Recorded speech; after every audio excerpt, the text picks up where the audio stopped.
On this episode of iFilmmaker, we are discussing if and when to upgrade from SLR to full-on video camera. We also discuss some autofocusing with the Sigma Art Series lenses.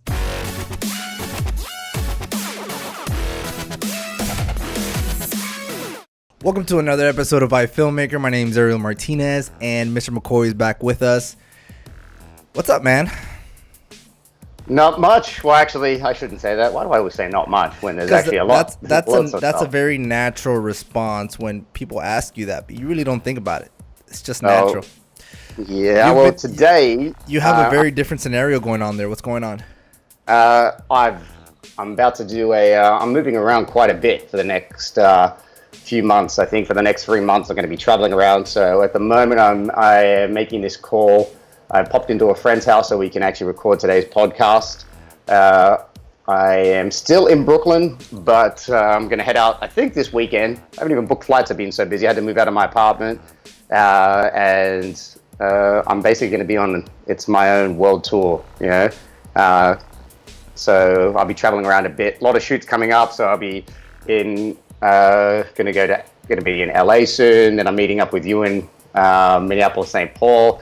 And then I'm looking at going on a variety of places, Thailand, Korea, Japan, and Australia, all in the mix, depending on schedule and availability. So it's going to be interesting the next few months. So today I'm testing out a basic setup. So if the audio isn't good, I want people to let me know. Testing out bad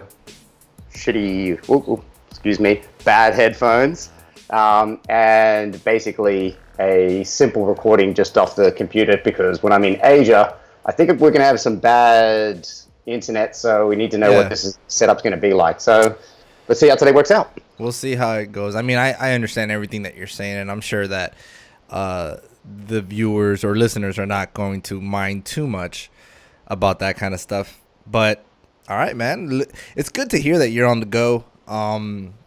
So I went to South Carolina a couple days ago to check out the Eclipse. Did you see it, by the way? I gotta admit, I did see it. Yeah. I actually decided to go shopping at B&H when the Eclipse was on and everyone was out on the street. I thought, perfect time. No one's going to be in the shop, and went shopping. And I know you went all the way. You took an 8-hour drive, didn't you? Tell me how that worked out. That was great, because I was kind of like, I was having mixed feelings about it. I didn't know whether, I guess it was worth it. This was before I knew that it was only an 8-hour drive. Really, it was a 9-hour drive.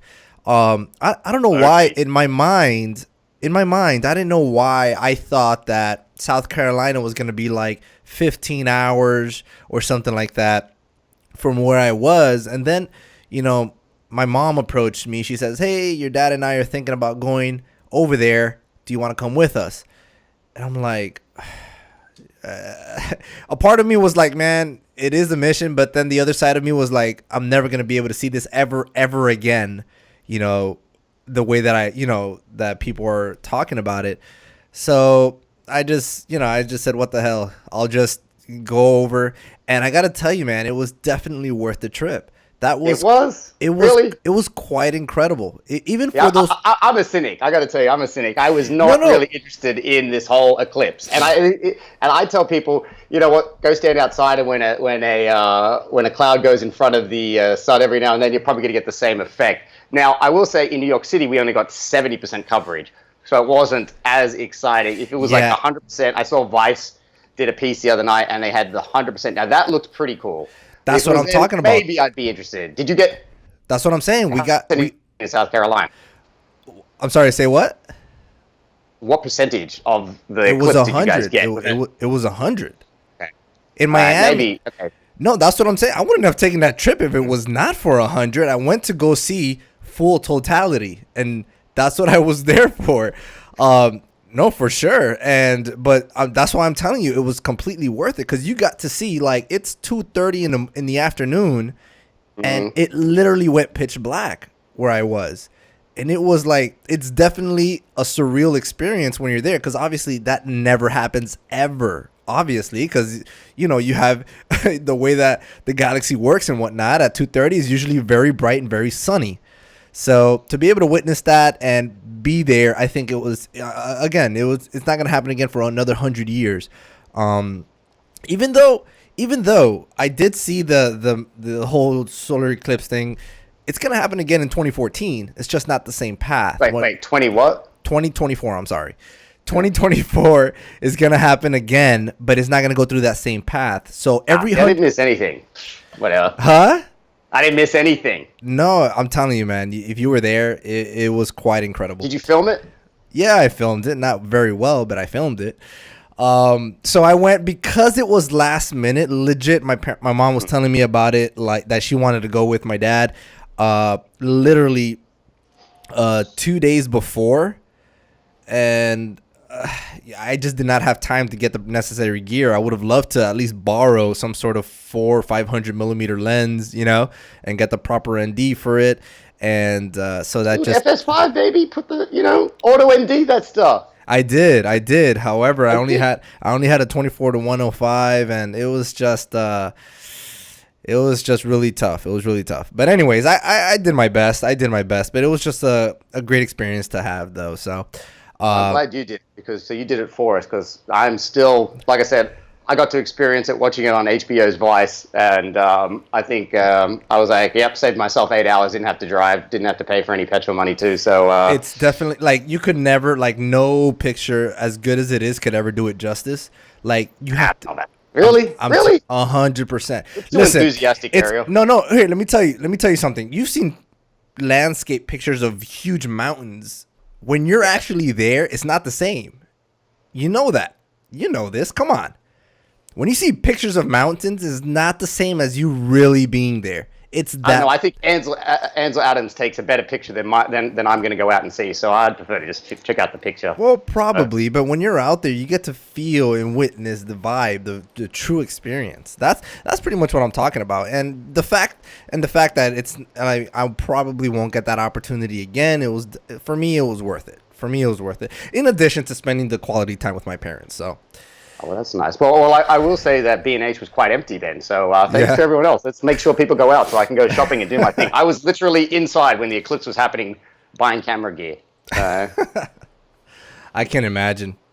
So today we're going to answer a couple of questions that we've been getting, and I think it's important that we make sure that we answer these in depth, because what we don't want to do is answer a question, then have a follow-up question later on somewhere else. And I don't mind. So one of the first question that I want to cover, and this actually might draw us into a conversation here. It's quite it's a mouthful. So all right, so we have a Rafael from the UK sent us a question from Facebook. What was their name? Rafael. Rafael? No, there's no E. It's Rafal. Rafael. Rafael. It's from the UK. You speak Spanish, don't you? Yes, I do. Rafael would still have. Exactly. It's not that. So the question is that it says, I'm a full-time freelance filmmaker specializing in video for social media for companies. He says he currently uses the Sony A7S II and the A7R II. And he has a few lenses, the Canon 16-35, 50 millimeter, and 70-200. And he also has a RX 100V. Is that the one that you have? The RX 100 what? V. V? I don't know. Well, it says, which is surprisingly good because he can. Wait. Sorry, RX 100 version. That's the version. Version 5. Gotcha. Yeah. Okay. 1, 2, 3, 4, and 5. Oh, okay. Well, he just put a V. I didn't even know that there was a version 5. Wow. Roman numerals, Ariel. Roman numerals. It's not Spanish. It's I thought I thought he meant to put a number or something. Anyways, no, but he put 100 next and a capital V. Yeah, because that's a Roman numeral. It's the 5. Yeah, so, but you got to separate it from the 100. Anyways, which is surprisingly good, and he can match it with his A7S and R in good light and whatnot. He's happy with his small Sonys, and his question is, what do I miss by not having something bigger like the FS5, the Canon C series, Blackmagic cinema camera and similar cameras like that. He says, I've used the C300 a few times and an FS700 once, but 98% of my experience comes from the 5D Mark III and now the Sony A7 series. Shall I consider a bigger camera, or he just wants to know what he misses, basically. Should he get the bigger camera, or should he continue on with the smaller Sony alpha cameras? Well, I think this is a good question in particular for us, and in particular for me, because I've basically used all those cameras. I come from a 5D background. I've used all of them except for the FS700. I've used it, but just not very much. Right. So I'm quite familiar with all those cameras, and this guy kind of, I guess we're in that same shooting category, obviously. So what's your take? Off the top, just thinking off the fly, I don't really think there's a reason to upgrade, especially right now. I don't think he's missing too much. I mean, the main things off the top of my head that he's really missing, if we're talking general cinema cameras, is if he's, without those cameras included, if he's talking just moving up to that next tier, a lot of things like waveforms and that are included. But if he's talking about the FS5 in particular in upgrading to, one of my gripes is that we don't actually have waveforms in it. You need to connect like an external monitor to have waveforms. You do get the stupid histogram for some reason. I don't know why we have a histogram, which is on the FS5 instead of a waveform. So that's not there. So he's not missing out anything in that regards. One of the main features I guess you are missing out on, there's two real things. It's the ergonomics of just basically having a camera that's a full functioning video camera, so that it just basically sits in your hand. You have a handle. It's nice and light. It's easy to use. FS5, FS7, all the Canon C100, 200, 300. All of them have that nice ergonomics. That it's just a nice video camera. All those. So the ergonomics is the first thing. Second thing I would say is the preamps in all of them. Well, one nice relief is that you don't have to do all these little workarounds.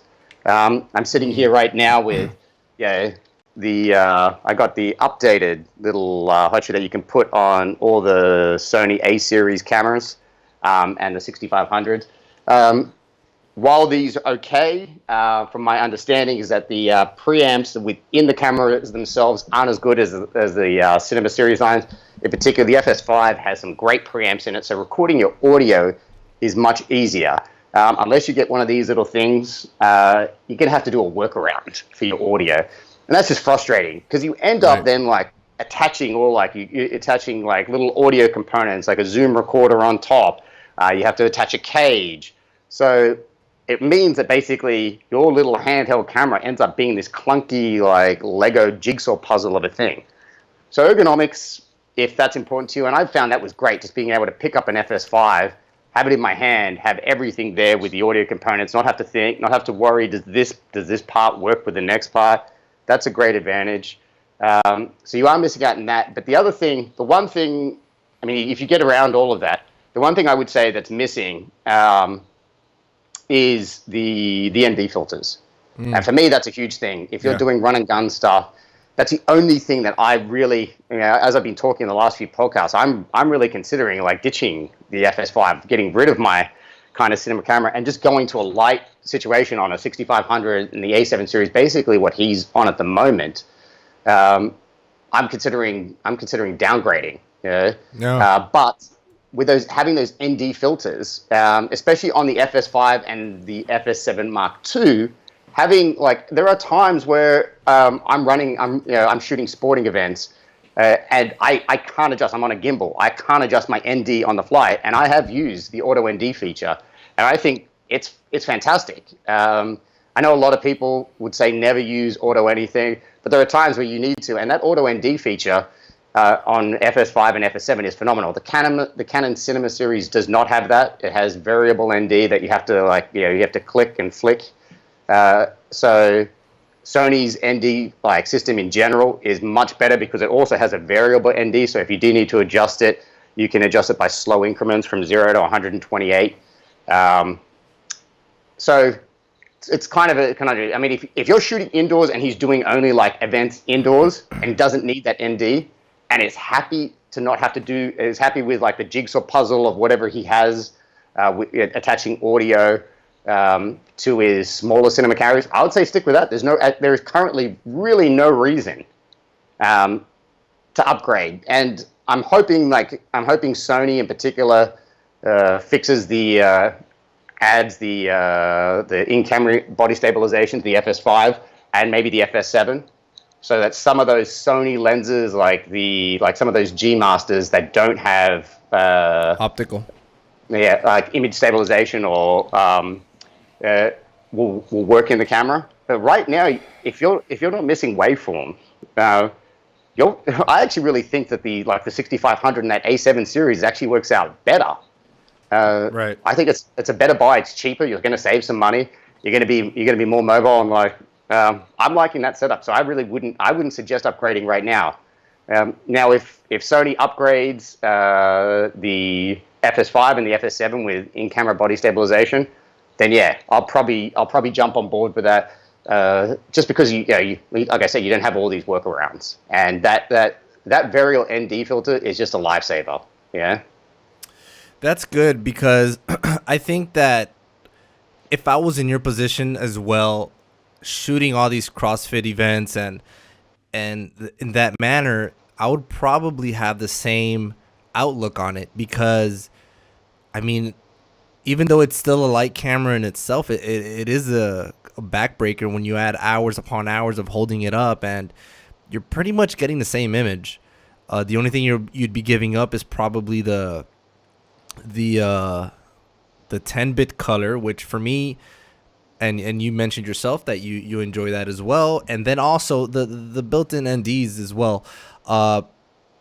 However, I tend, like in my work, most of what I do CrossFit events as well, but most of what I do happens to be a lot of documentary style work.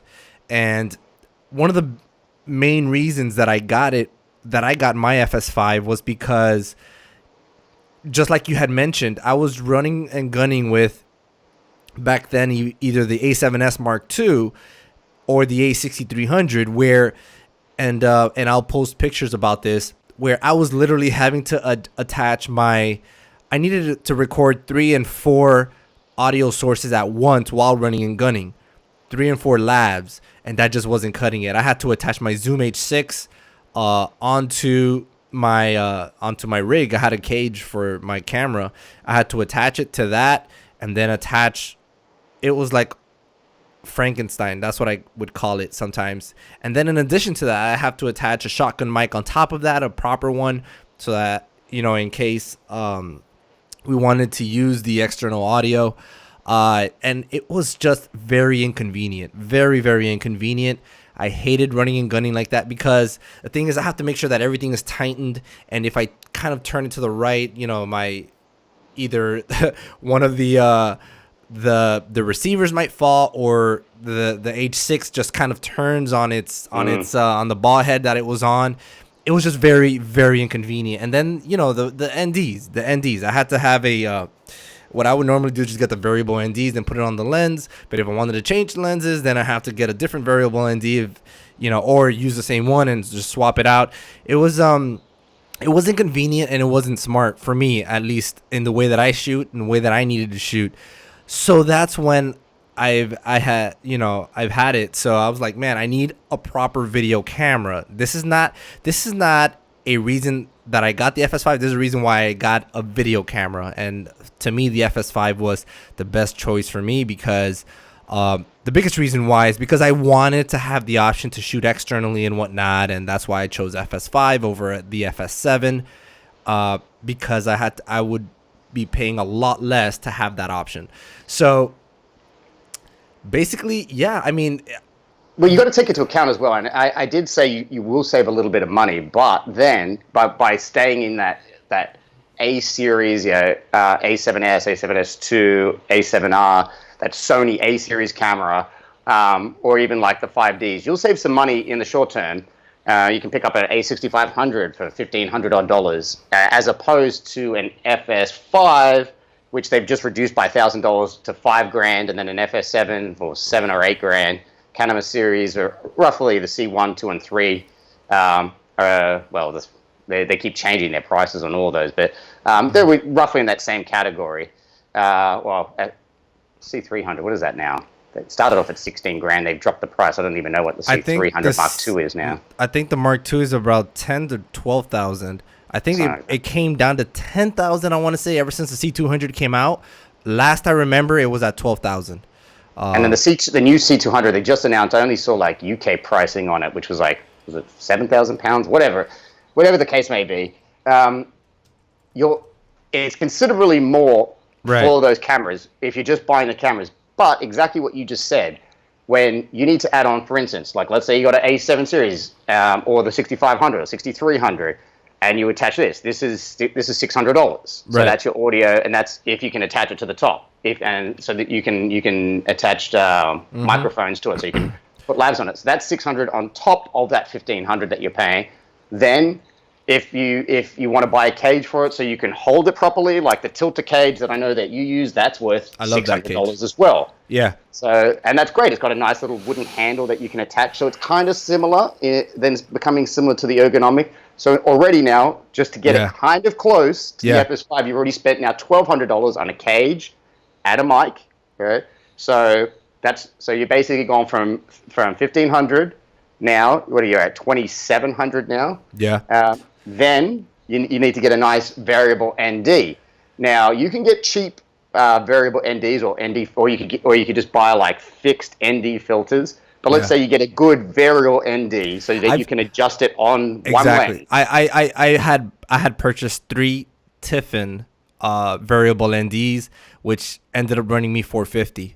Yes, well, the variable ND you had like specific stops, right? You're like each one was set. No. I had the 3 variable. I just needed 3 different sizes. I needed 3 different sizes for the different size lens that I had.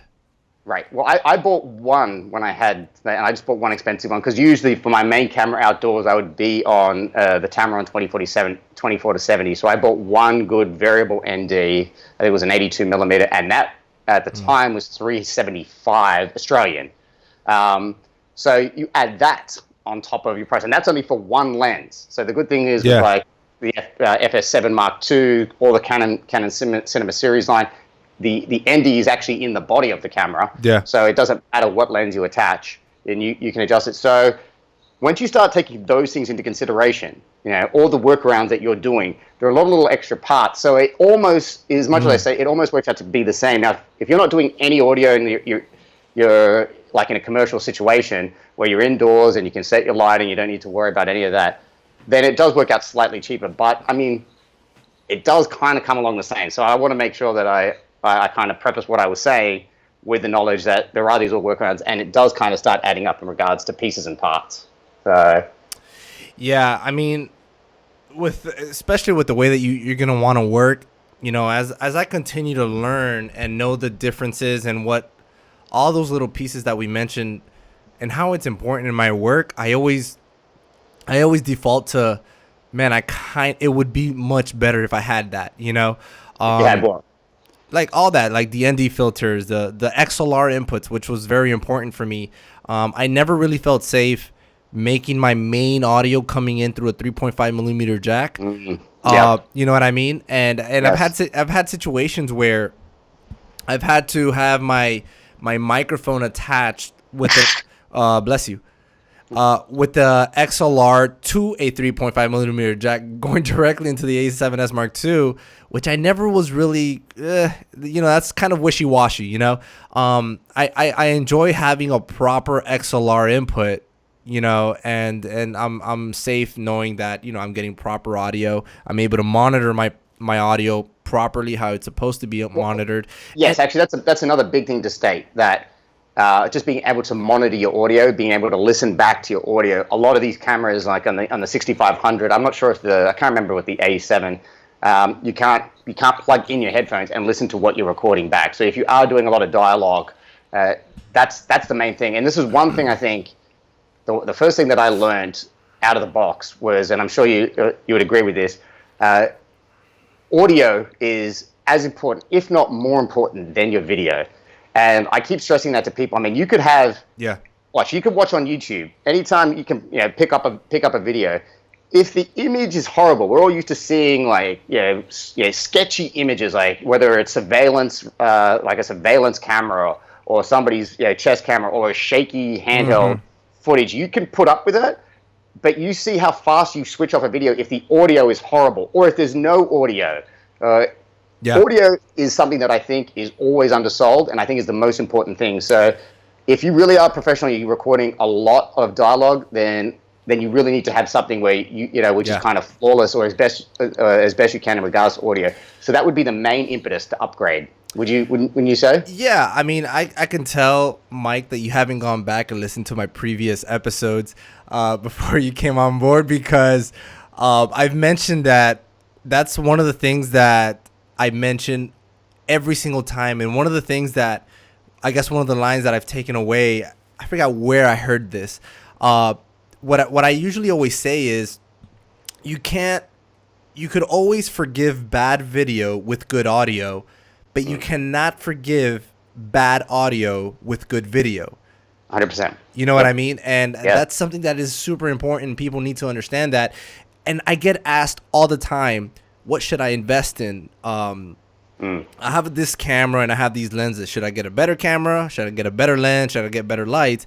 And I always ask them, what do you need? Like, what are you lacking right now? And sometimes audio is something that they never think about. Audio is something that is completely always overlooked.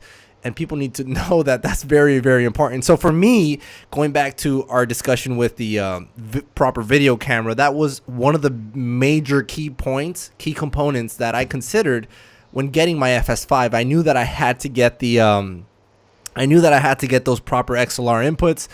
I'm very, very happy with it. And you know what? We actually recently found out something really cool about our FS5 with the wireless input, how that one receiver can grab 2 audio channels, and it doesn't even take any of our XLRs. So we could, have 4 audio.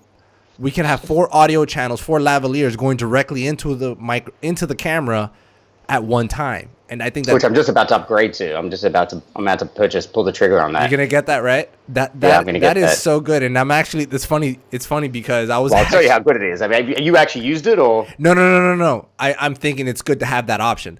I had seen and I'll actually go ahead and post this on the show notes on my website. I saw a review on it by the Pro AV team that they're constantly putting reviews on gear like that. When that was announced, they actually did that review with using that audio, and it sounded crisp. I mean, it sounded just like any other good Sony XLR would sound. And then to have that twice in only a hot shoe mount, not through an XLR, I think that's very valuable, especially with me that sometimes I have to get multiple audio sources. So that would give me the option of having 2 audio sources with which what I usually like to get is the ambient audio through my shotgun mic, which is the NTG4 Plus, and I can have that option and still have another XLR in case I needed to get more audio channels in there. I will say I did get away for a long time with recording on my Canon 5D Mark III, putting a Sennheiser G3 Wireless wireless lav to many of my time, and actually it worked great. I would always make sure I'd bring the levels down straight in that Canon 5D so that the preamp wasn't being used and it was basically using the G3, the mics themselves, and I was getting good, clean, crisp audio. But when I would always run into a situation, there would be times that I'd be interviewing a married couple or 2 people, and it'd be great to have both of them talking, and I'd be like, oh man, 2 lavs, what am I going to do? It's a bit of a nightmare. Then you would have to go. You couldn't. That was kind of like the limiting factor with something like the Canon 5D. And even with this little setup that we have here, the A7 series. Now, like I said, I have not used this yet. This only just showed up at my front door here hours ago. But there are 2 inputs for XLR. So supposedly you could link up 2 labs. But the one thing that I don't get with this, and why they didn't do this, is where do you attach the wireless receiver? Where does it go?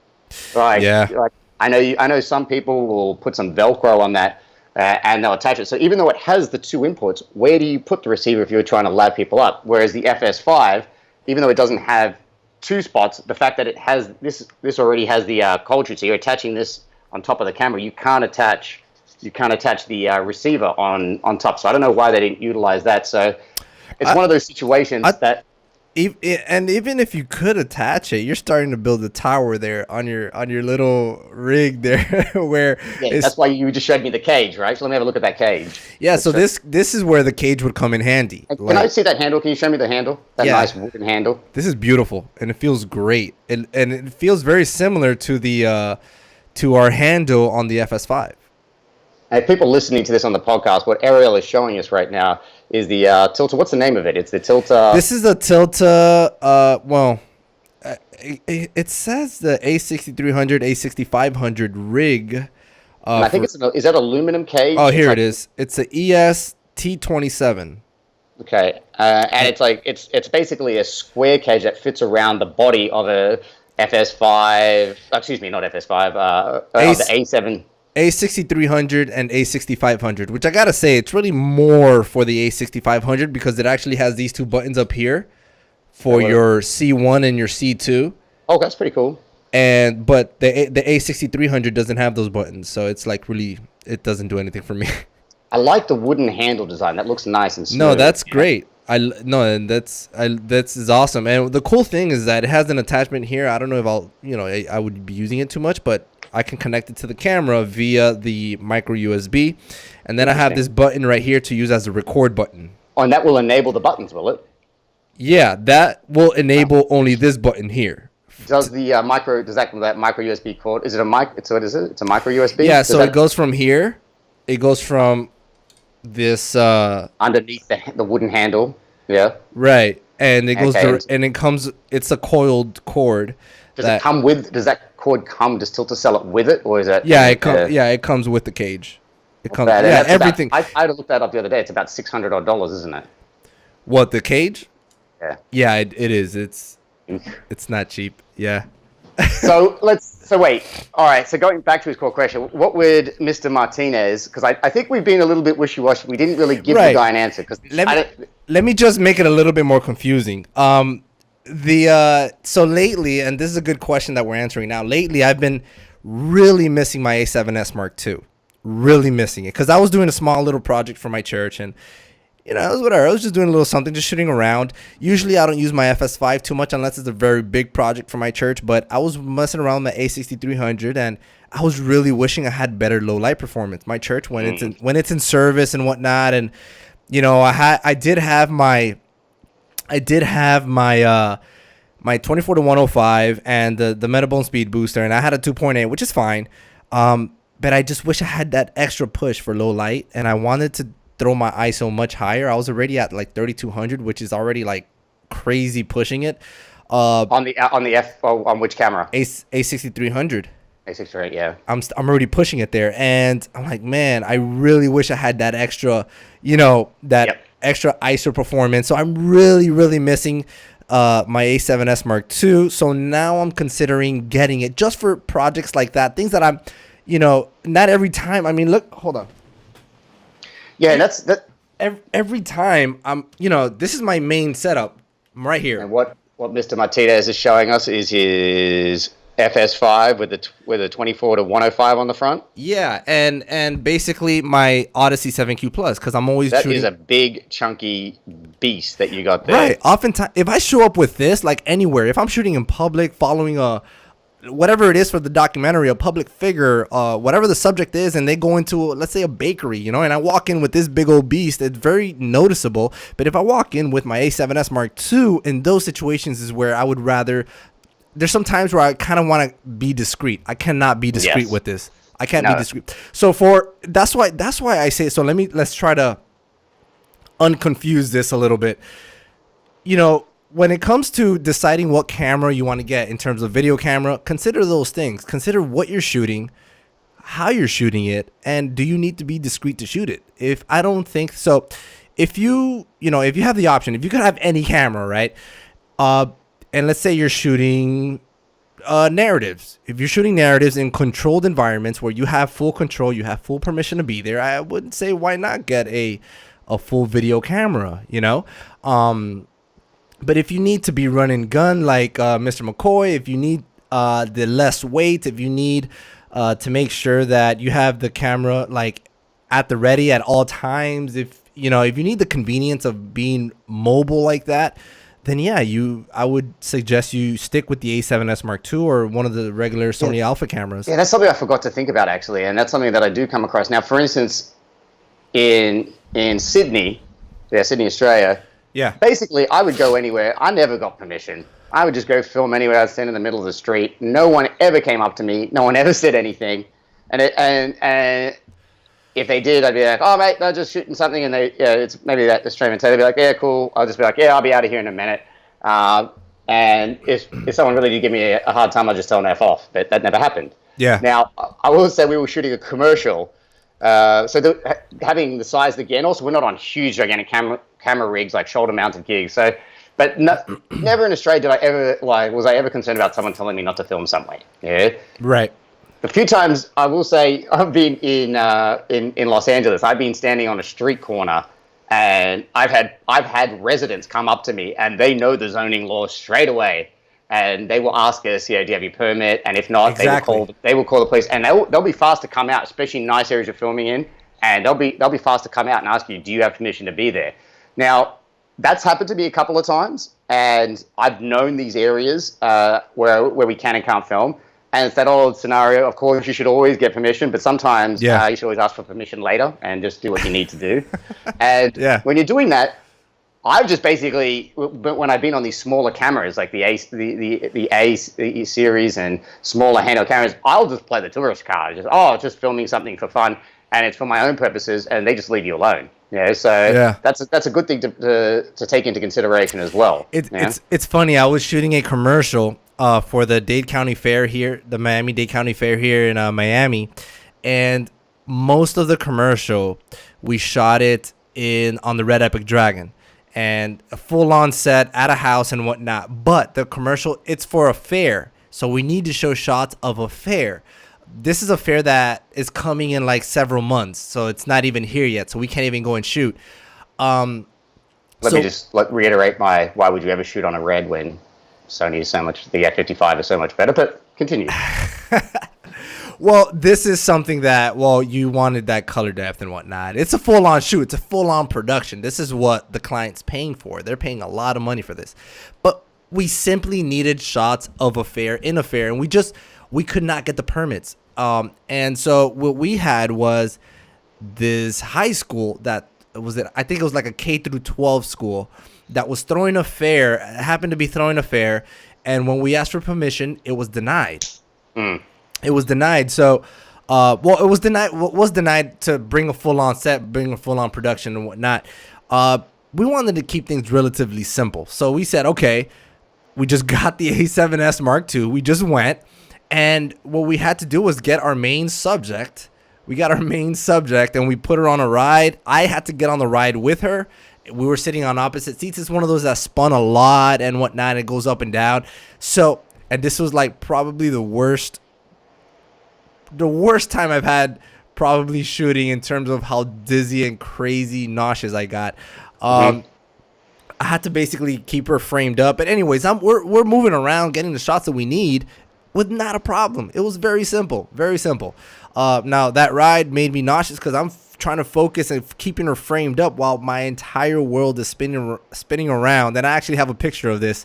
It's so funny. There was a picture taken where you see me right here, but everything out. This woman's going crazy, hands up and whatnot, and I'm just so nauseous because when you're in a ride like that, it's already normally gets you nauseous anyways. But when you're focused on this little frame right here while everything else is spinning, it's so bad. I'm actually getting nauseous thinking about it.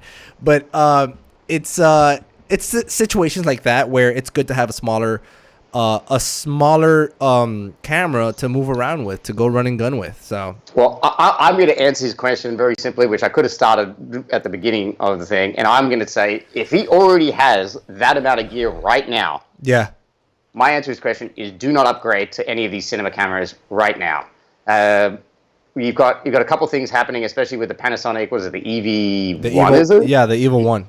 With that coming out, hopefully Sony upgrades to the FS5 Mark II. That would be nice. There's a couple things. I don't think right now in the current, it's what is it? It's August 24, 2017. I don't think right now, if you already have, he's got a good variety of cameras. Yeah. And save your money, hold on for a second, and wait for a couple months and see what Sony does. And the small benefits that he's going to get right now with like the ergonomics and stuff. If he didn't have any camera gear, maybe I would say like jump into that the cinema line. But I mean, for image quality and stuff right now, he's already got that. He doesn't need to spend any money. So just stick with what you got. Hold out for a little bit. There's no real benefit you're going to get by spending that extra money. Yeah. I would save my cash and go to a strip club instead. So I agree with you. Not about the strip club. About holding off right now. And waiting to see, especially I think right now in October is when Panasonic is going to release the actual footage that they've actually been working on, some short films with some directors shooting with the Evil One. So I'm excited to see that. And I know that when it first came out, the Evil One, I was loving on it so much, right? And then, it's a great camera. It's a fantastic, on paper, it's a fantastic. Can't say that until you test it. No, obviously, but what I'm talking about is on paper. On paper, it sounds like a really, really good camera, but then, I start to think again, obviously, on what I have, the FS5 with the Odyssey already gives me a crazy, phenomenal amount of latitude when it comes to the range of options that I have. I have the 10-bit 422 and 4K at up to 60 frames per second. I can go down to 2K and shoot, which actually I just found this out today looking at a Philip Bloom review of the new continuous 120 frames per second for the FS5. Have that video up ready to play after we end this conversation. Oh yeah, he does a review on it with the Pro AV team. Pro AV. And I was looking at that, and he mentioned something that made me literally just get up out of my chair, and I'm like, wait, what's this? Because he mentioned that you could output 120 frames from the FS5 continuously onto an external recording. I'm like, wait a minute, I've never seen that option. And then I picked up my camera, I connected the Odyssey, and I'm like, wait, where is this? And then there, sure enough, I finally found it, and I didn't know that I had the option of recording at 2K continuously at 120 frames per second. And, that's one more of a reason why I'm not going to get the internal 120, because it just doesn't make sense to me because I already have that option. And it's just, and all that is 10-bit 422, which, at the end of the day, to get a little bit more from that Evil One, I'm going to have to get an external recorder anyways. The only thing really at this point that draws my attention to that camera is the 5.7K sensor. If that results in a much sharper image, like I'm talking, it has to be crazy sharp, then I might consider the upgrade. But until then, I mean, I have a very wide range of options to choose from. But then obviously, going back to upgrading, I do agree with you. I think he should definitely wait, because you definitely want to see what the Evil One comes out with now. And maybe wait, didn't he ask something about Blackmagic? Yeah, well, he just mentioned that in the list of other camera. I'll make that very quick. Just never get the Blackmagic cameras. They suck. Yeah, that's my opinion. They suck. They're a nightmare. It's when they work, they're great. But the amount of times that they have had production issues, and even production issues aside, they crash all the time. Okay. They always need a firmware update. They're a nightmare of a thing. Like, they overheat. Yeah. There's been so many problems on Blackmagic. I love the fact that Blackmagic are in the market. They're trying to push things. That's great. But when you're doing documentary stuff and even in commercial stuff, man, you just want the cameras to work. And when they don't, there's just been too many problems. I tried to use them a couple times, and for the first edition, and I have never actually picked up a Blackmagic camera and just had it work. So wow. I mean, the same can be said. Red's getting better, and that's why I have this avid hate for Red. I shouldn't say hate. I do love the image quality, but they always have problems. They always have issues. And so when you one thing you don't What issues have you had with Red? I haven't had any issues. Man, yeah. What issues are you talking about with Red? It's a common fact. Reds always have issues. There's always something. There's always. What are you talking about though? I've never had an issue with my Dragon when I was shooting on the Dragon. That's nice. You got the one red camera that seems to work. You can't say that unless you personally. Listen, I love the image issues. quality. Not to say I would never buy a Red, but I would never buy a Red. Oh man! If I ever see you shooting on the Red, if you even post it, I will replay this episode and I would replay it right back to you and say that you said that you will never be shooting on the Red. Red wants to give me a camera, I'll consider it. If they ask nicely for me to keep it. Why would you get a Red? F55. If you're in that Red market, F55. Yeah, I mean. That camera's solid. It's a great workhorse. No, wait. Doesn't the F55 need an external recorder to shoot RAW? It doesn't do that internally. That's an addition. I can't remember. I haven't shot on the F55 for a while. I believe it. I believe it does. But either way, I love the Red, man. I don't know what you're talking about. I've never had issues with. It's like a Lamborghini or Ferrari. They're great when they work. Yeah. I mean, every time I've used it, it's always worked. I've never had any issues with it. So I don't know. I guess Red doesn't like you, man. It's the McCoy touch, man. They know that your hands have been all over Sony. I do break a lot of things. So, there you go, man. And but I use my equipment. You see, I use it. So I use it and I take care of it too. Anyways, okay, so in summary, Mr. Martinez, we're both in agreement. Don't upgrade right now, correct? Yes, don't upgrade right now. I would wait and see what Panasonic comes out with, and if Sony somehow mentions something about a Mark II of the FS5, which, to be honest with you, I don't know if that's gonna happen since they just released this firmware update where you have to pay $500 extra, and I think a lot of people would be really upset if they just got these upgrades that Sony got, the $500 and then they come and release the FS5 Mark II.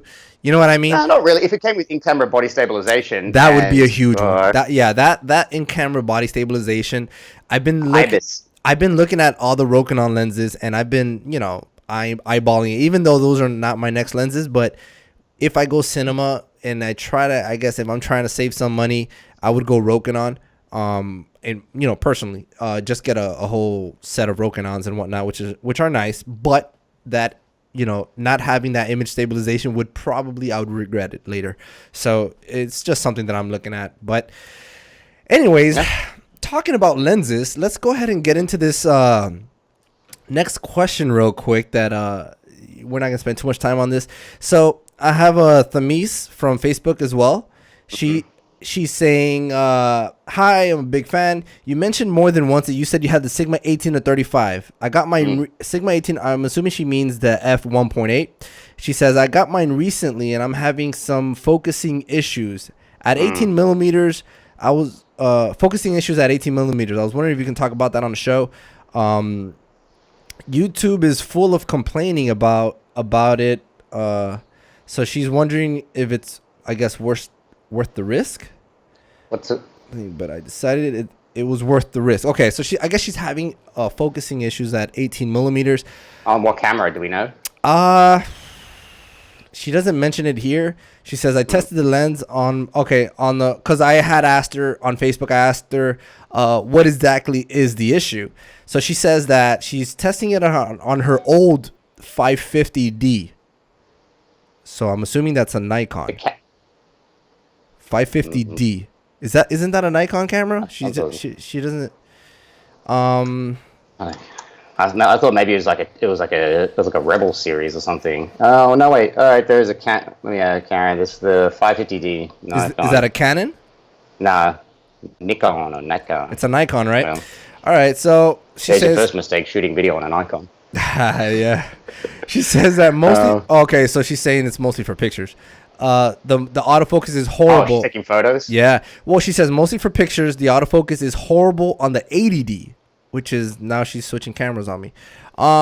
Anyways, she wants to know if, I guess, updating the firmware. So I've never had issues with my Sigma 18 to 35. And let me grab it here. So I've never had issues with this lens. It's a gorgeous, gorgeous lens. I love However, it. do you use? I think she's asking if I'm correct. She's asking autofocus issues, right? Right, Is that the question? Autofocus issues? Yeah, it seems to be. I've used autofocus with this lens. I've attached this lens with the Sigma MC11 adapter to my A6300. Shooting and the autofocus works well on that. Beautiful. Really? Beautiful. Hold on, in video? In video mode. Beautiful. Really? The only thing I would say about it that I would love to change is it's quite noisy. It's quite noisy. Oh, yeah, you hear it going. Yeah, you hear it constantly. So it's very noisy. But if you have a lav on someone, you don't have a problem with that. But with I'm telling you, with the MC11 adapter, you attach the Sigma MC11, the Sigma 18 to 35 Art series on my A6300, which I'm sure on your A6500 would work just as well. The autofocus is perfect. I've done quick. Oh, I didn't know that. I've done quick running gun interviews, and the autofocus is there. I'm telling you. So I haven't had that issue. Okay, I will say that may see it's also without knowing what adapter she's using.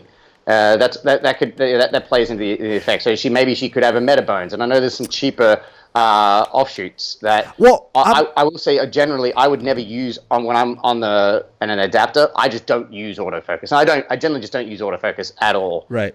So I'm the same way. Because it's just not reliable, is what I'm saying. So if she's having like autofocus issues in regards to it, you got to keep in mind that it's basically, even if you update the firmware on my most recent Metabones, you can't really use it. It's shifting. There's always a delay. Yeah. It's not going to be as fast as native Sony lenses on a camera. Definitely, the Metabones autofocus is definitely not reliable. But I gotta say the MC11 autofocus is reliable. However, I'm with you. I don't typically use autofocus because sometimes it'll focus on something. It'll refocus on something that it was already focused on. So most of the time I have it off. But I have used it in video mode and it works like. Wait. Sorry. What was her actual like? What was Did you say what was the actual issue that a lot of people are getting? Yeah, well, she's saying that a lot of people are saying that it has autofocus issues. Now, I'm assuming that she's not using an adapter, though. I'm assuming that she has the Sigma lens for the Canon lens, the Canon mount, and that's what she's using it directly. I'm not aware of any autofocus issues that I've heard of. I'm sure she's actually looked it up, and I'm sure people have had issues. I would say she would have to contact Sigma on that one because if she's already what I would do, I wouldn't, because contacting Sigma and you're waiting for a reply, it takes forever. Yeah, you have more experience on that. Go ahead. What would you do? Come to me for these technical issues. You could do that. That's cool. I would simply just sometimes you get a bad. I mean, look what happened when I bought this thing off Amazon the other day. Sometimes you get a bad you get a bad series, and that happens. So. The only way to really know, and for peace of mind, I get into this stuff all the time. It just freaks me out. I read forums. I'm looking. Is this going to work? Is it not going to work? Update the firmware. Change this to that. Go back into the camera store. Ask for a brand new one. Put it in. Test it. And see whether it's the lens itself. Yeah. Sometimes it could be the lens. I'd go back to the store because if it's causing that much of a problem, and after you're writing an issue, then the only way to get a solution is go back to the store. And test it out. That's and if she ordered it online, I would go to any camera store, and what I would do is first of all test your lens on different cameras and see if the same issue continues, and make sure that the cameras that you tested on are known for having good autofocus. And if you're not getting any issues there, then it's the lens. And then you could also test it the other way around. Get different lenses, or maybe go to a camera store that has the same exact lens and try that on your camera. Just to, I don't know if they'll let you try it if they have a used one or whatnot, but maybe it's your camera. Who knows? So I definitely troubleshoot it that way. At least figure out whether it's the lens or if it's the camera itself. If it's the lens, from what I can tell you, it's supposed to have good autofocus. It's supposed to. So if it's an issue, it's either an issue with the lens or an issue with the camera. And I've never, ever since I got this lens, I've never updated it. I don't even have the dock to update it. So I've never had to, there's no firmware for me to update, cause I can't do it. So I've never updated. So I doubt it's a firmware issue because this lens has worked perfect out of the box ever since I got it. I'm actually considering getting the 50 to 100 now, f1.8 because that's a beautiful lens as well. I mean, I'm assuming if it's as sharp as this one, I might want to get that one as well. But these are basically my interview lenses, by the way. Basically my interview lenses. For everything else, running gun, moving around, is a 24-105. But yeah, I just suggest that she does that, you know. All right, man. Well, any more questions? I think we spent a lot of time on this. Yeah, I know. I think those are two good questions that we were able to answer. And yeah, I mean, we're pretty much at an hour now. So what do you have coming up now, man? You said you have a few months and whatnot. Yeah, so I think I haven't booked my flight as yet, but I think I'm going to take off to LA this weekend. I've got a few shoots I do have a few shoots next week in California, so I've got to do those. Then I have a quick shoot back here in New York, so then I got to get back to New York and do a shoot the following weekend, I think. And then after that, then I'm with you in Minneapolis, St. Paul, then back in LA, and then off to Asia. And how long are you staying in Asia for? It's all dependent on these shoots. A lot of them, I'm trying to figure out dates with people and locations. So gotcha. With me, I have a tendency never to book anything to the last minute until everything's confirmed. So I'm just kind of waiting. I don't want to book a return ticket back from Asia and then find out, oh, wait, the talent can't shoot to this date. So I'm just kind of waiting in limbo. So, but I think I'm going to be basically traveling till November, December. Do you usually book it and then they reimburse you? We can talk about that in a future episode. But yes, and that's why I'm always out of money on my credit card. So waiting for people to pay me. Yeah, it's usually the same with me. I have several trips also coming up. I'll be going to, I think my next one, my next one is Minneapolis with you. Here's the thing. I have to go straight from Minneapolis directly over to San Francisco in California and to do a shoot there. Then I got to come back. Then I go to Houston, then come back, and then I go back to San Francisco, California, and then to New York, actually, again. There's another one coming up in New York again. Hopefully, I don't think you'll be there, right? You'll probably not. And then I gotta come back, and then I have an unconfirmed project. I'm hoping that it comes through, but it would be in Mexico. So that'd be pretty cool to do a job there. It's a documentary that you always see the one that comes to New York when I'm not here. You don't want to come out and party and drink with me. I see how it is. That's it. Yeah. I don't know why you continue to avoid me, man. I'm there, and you're not there. So you avoid me and the strip club. When was the last time you came to Miami and I'm not here? Every time you come to Miami, I'm here. So that's true. That's true. All right, well, I think that wraps up for today. Yeah, let's wrap up this episode. I want to thank you guys for listening and just remind you guys that all the show notes, all the pictures, and all the links that we talked about today are going to be on my website at arielmartinez.tv. We also have a Facebook page. You guys can follow us at iFilmmaker. On Instagram, it's at iFilmmaker Podcast. And if you're listening on iTunes or SoundCloud, we definitely appreciate that review. It helps us in the rankings and analytics. And once again, thank you guys for listening. Mr. McCoy, I'll see you, and we'll catch you guys next time. See ya.